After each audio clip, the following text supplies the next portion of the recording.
अमेरिकी supreme court के एक न्यायाधीश ने शुक्रवार को पेंसिल्वेनिया में रिपब्लिकन द्वारा चुनाव दिवस के बाद आने वाले मतपत्रों की गिनती तुरंत रोकने का अनुरोध ठुकरा दिया। शनिवार को एक फैसले के लिए पूर्ण अदालत को चुनौती का उल्लेख किया। सैमुअल एलिटो ने इस बीच पेंसिल्वेनिया को आदेश दिया कि राज्य के शीर्ष चुनाव अधिकारी द्वारा पहले से ही किए गए निर्णय की पुष्टि करते हुए देर से आने वाले मतपत्रों को अलग रखना जारी रखें। एक आपातकालीन निषेधाज्ञा के लिए अंतिम खाई याचिका डेमोक्रेट जो बिडेन के रूप में दायर की गई, ने अपनी बढ़त को मजबूत किया और राष्ट्रपति डोनाल्ड ट्रंप को हराने के लिए तैयार किया गया हजारों मतपत्रों को लक्षित किया। माना जाता है कि अधिकांश लोग बिडेन के पक्ष में हैं और रिपब्लिकन का कहना है कि उन्हें पेंसिल्वेनिया राज्य कानून के तहत अयोग्य ठहराया जाना चाहिए। पहले कदम के रूप में पार्टी चाहती थी कि उच्च न्यायालय 8 बजे के बाद आने वाले मतपत्रों का आदेश दे, चुनाव की रात दूसरों से अलग रखी जाए और उन्हें ऊंचा होने से रोका जाए।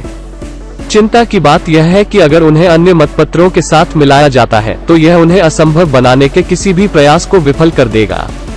रिपब्लिक ने कहा, 3 नवंबर 2020 के आम चुनाव के परिणामों को देखते हुए पेंसिल्वेनिया में वोट संयुक्त राज्य के अगले राष्ट्रपति को अच्छी तरह से निर्धारित कर सकते हैं।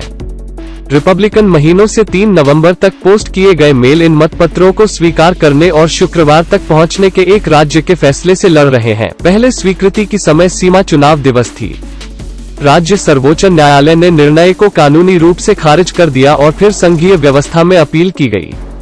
शुक्रवार की याचिका पूर्वी राज्य के वोट टैली को अंतिम रूप देने में देरी करने के उद्देश्य से अधिक व्यापक रूप से दिखाई दी, जो प्रभावी रूप से बिडेन को चुनाव सौंप देगी।